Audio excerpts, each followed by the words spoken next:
अस्सलाम वालेकुम, मैं मलिक रियाज़ हूँ। आप यूट्यूब चैनल देख रहे हैं। हज़रत उमर फ़ारूक रज़ियल्लाहु ताला अन्हु ने हज़रत अमर बिन आस को मिस्र का गवर्नर बनाया।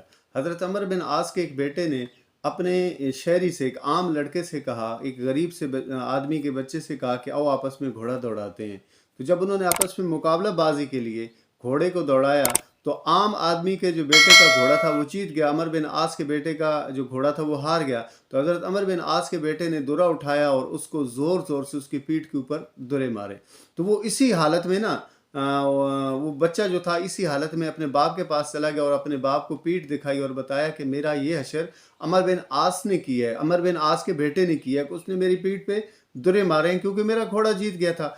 तो इस पे पहले तो उसको बहुत ज़्यादा रंज हुआ, उसके बाप को बड़ा दुख हुआ, वो दुख से चिल्लाया बिलबिलाया। फिर उसने पता नहीं क्या उसको सूझी, ज़ाहिर बात है उसने ये कहा अपने बेटे को, आओ मेरे साथ घोड़े पे बैठो क्योंकि ये जुल्म का दौर नहीं है, ये तो उम्र का दौर है। तो वो मदीना पाक से कहीं दूर बस्ती में रहते थे, तो जो मदीना पाक पहुंचे तो रात हो चुकी थी, लेकिन उसी वक्त उसने आवाज़ लगाई हज़रत उमर फ़ारूक को। हज़रत उमर फ़ारूक उधर ही हाजिर हुए और उनको वो सारी बात बताई कि अमर बिन आस के बेटे ने मेरे बेटे पे जुल्म किया है, उसको दुरे मारे हैं। हज़रत उमर बिन आस को और उसके बेटे को हज़रत उमर फ़ारूक रज़ियल्लाहु ताला अन्हु ने उसी वक्त बुलाया।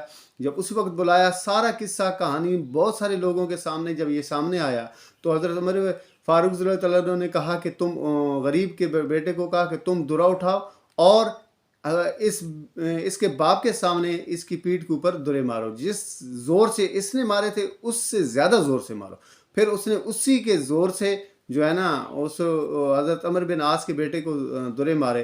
फिर हज़रत उमर फ़ारूक रज़ियल्लाहु ताला अन्हु ने हज़रत अमर बिन आस के बारे में फ़रमाया कि आप ऐसा करें कि इसके जो है ना ये जो इसने लिबास पहना हुआ है ये लिबास उतरवाएं और इसको टाट का लिबास पहनाएं, क्योंकि इसको पता होना चाहिए कि इसने क्यों अपने बेटे के ज़हन में ये बात डाल दी कि तुम गवर्नर के बेटे हो। इसके ज़हन के अंदर ये बात डालनी ही नहीं चाहिए थी कि तुम जो है ना दूसरों से थोड़ा अफजल हो, आप दूसरों के ऊपर हाथ उठा सकते हो। ये तो इसके ज़हन में होना ही नहीं चाहिए था, ये तो इसकी तरबियत ही नहीं होनी चाहिए थी। ये किसने इसको बता दिया कि तुम अमर बिन आस के बेटे हो और अमर बिन आस जो है वो गवर्नर मिस्र लगा हुआ है। ऐसी बात नहीं है। ये इंसाफ के तकाजे थे। जब ये इंसाफ के तकाजे मुआशरे के अंदर पूरे होते रहे तो निज़ाम स्मूथली चलता रहा। जब इससे हम लोगों ने रुख मोड़ा, मुंह मोड़ा, तो जुल्म का जो है ना निज़ाम गर्मा गर्म होता गया और आगे बढ़ता गया। और आज आप देख लें हमारे मुआशरे के अंदर कि जिसकी थोड़ी सी, जिसके पास ताकत है, सीट है, वो धौंस और दबदबा जमाता है। अगर एक जो है ना किसी थाने का SHO भी है ना तो वो दूसरे के ऊपर रोब और दबदबा जमाता है।